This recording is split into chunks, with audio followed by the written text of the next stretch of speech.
Hi, I'm Donna Didier James, introducing you to my newly published book, Memoirs of a Forgetful Mind by Donna Didier James. If you like a good laugh, then this book is for you. All the stories are true. I'm going to read you one of the stories. It's called Casing. I have done pen drawings for all the stories, so that will add some flavor that you can enjoy. So here goes Casing. Now, if you like the story, you purchase the book at Amazon.com or BarnesandNobles.com. You'll find more of them. You know, all of us, we either funny, we crazy, we forgetful. I'm a little bit of both. And so all these are my true life, some of my true life stories that I've put to entertain you. And this one, casing, so here goes. This is chapter 10. No two human beings are alike, and we all know that. Some persons have an overactive imagination, but what accounts for that is beyond me. Admittedly, there are those folks who are negative about most things in life. But just what do you call it when a person is almost always in a good mood, more often than not feels glad even without money and without drugs as props? Yet, on the other hand, imagines the worst or weirdest scenarios out of life's ordinary situations. Let's take a look at one such situation and you tell us what you think. Maybe, just maybe, you would have it figured out and able to provide an explanation, or maybe it might very well remind you of you. We had just moved into a new apartment. Well, not actually moved in because none of our possessions had been transferred there except Akila's burnt orange Cleopatra sofa bed. This had just been purchased brand spanking new from the store. The delivery guys had set it up that evening, and it surely lent itself to the flavor she wanted to bring to her space. She had that artsy flair. Newly renovated, the apartment was outfitted with a nicely lacquered, somewhat L shaped wooden staircase that led into a small living room and a tiny kitchen. And I mean tiny kitchen. Strangely, I hadn't realized how chinky the kitchen was when I first took the apartment. Nonetheless, the ambience was quite remarkable. The larger bedroom had his and hers walk in closet. The sunroof in the hallway and the height of the ceiling lightened the area and made it look roomier. It was great too that the hallway closet had quite a bit of storage space. Next to that closet was the very small bedroom where Akila's bed was placed. What the apartment lacked in space, it made up for in appeal. Through one of the windows in the living room, you can step out onto a little patio out back that afforded us the awesome view of the sky. In fact, it became the hub for my daughter and her friends to hang out whenever they were over during the summer and fall.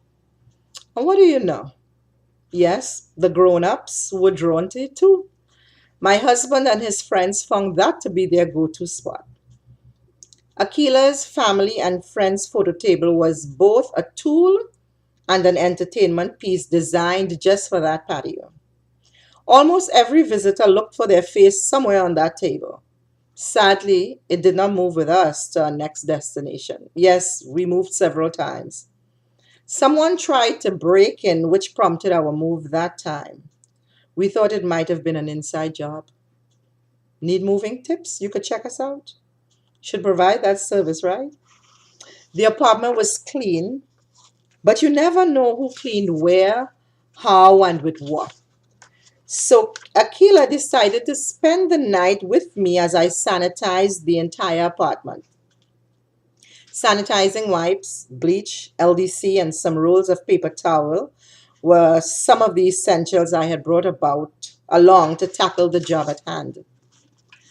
Starting with the kitchen cabinets, I wiped every square inch of the interior and exterior before tackling the appliances, the window and door handles, etc. Taking a breather, I headed for the main bedroom that was to be ours.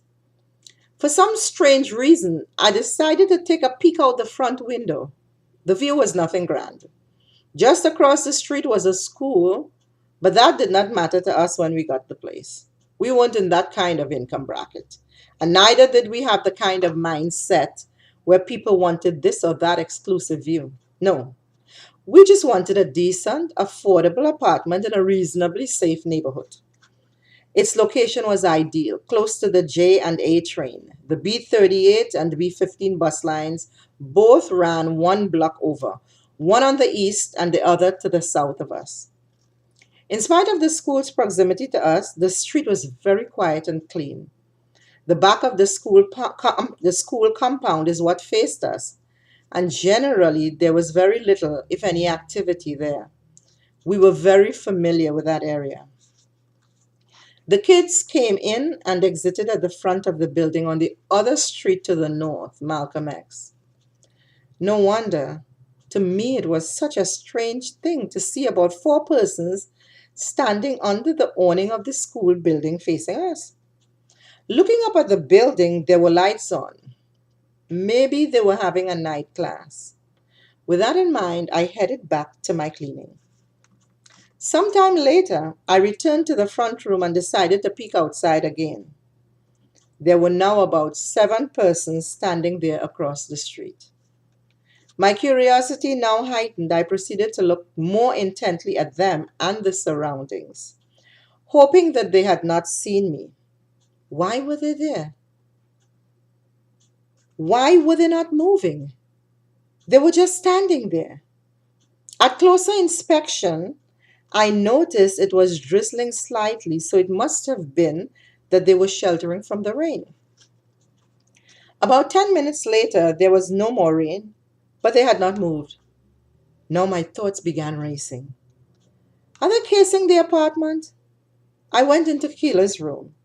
Keela, wake up. I think there are people casing the house. I think they want to rob us. Ma, we don't have anything in here for them to rob, was Akila's sleepy-headed response. She wasn't thinking straight, and that's nothing new. It was always difficult to get through to her when she was dozing, and worse yet, when in deep slumber. In an attempt to rouse her to action, I continued in a low but urgent tone. Girl, they don't know that. All they know is that someone has moved into the apartment and maybe there are things that they can raid. They must be waiting for us to go to bed and then to make their move. We need to find a way to catch them in the process. Yes, we needed bait. My words were having little, if any, impact on Akila. My suggestion was that we switch off the lights and flush them out, as it were. Then, as they began to make their move, we would call the police and have them caught red-handed. Akila thought that I was over the top and should just relax and forget about the people. Forget about the people? Yes, until they rob us or rather hurt us because we wasted their time, since they could not get anything from us as we had nothing here for them to steal. I thought out loud. Oh no, we have to be proactive. So with a flip of the switches, we were in total darkness. Walking again to the front window and lifting a tiny end of the makeshift sheet curtain, I gasped in horror. The group had moved away from the wall they were apparently leaning on and began moving as if in slow motion towards the house. Running to Akila's room and shaking her out of sleep, I whispered, They're moving in. They're coming towards us. Call the police. I'm going by the window to keep an eye on them. Call the police, quick. Back at the window, the group was now crossing the street, and now their feet were hitting the sidewalk right in front of the house. With heart racing, my soft call out to Akila that they're out front happened at the exact moment that a huge tour bus pulled up right in front of the group. The driver got out and pulled down the side of the bus, and the people loaded luggage which for some reason I had not noticed before. They were going on some excursion or the other, maybe Atlantic City, who knows? The driver closed the hatch, and the folks then climbed onto the bus, and off they went. What a thing! What a thing! Sheila could not stop laughing, and I suppose you may be laughing now too. Thank you. Enjoyed? Get the book, Memoirs of a Forgetful Mind. There are many more stories. Some are crazy, funny, but they're all true. And tell your friends about it. Pass this on to your friends. Thank you.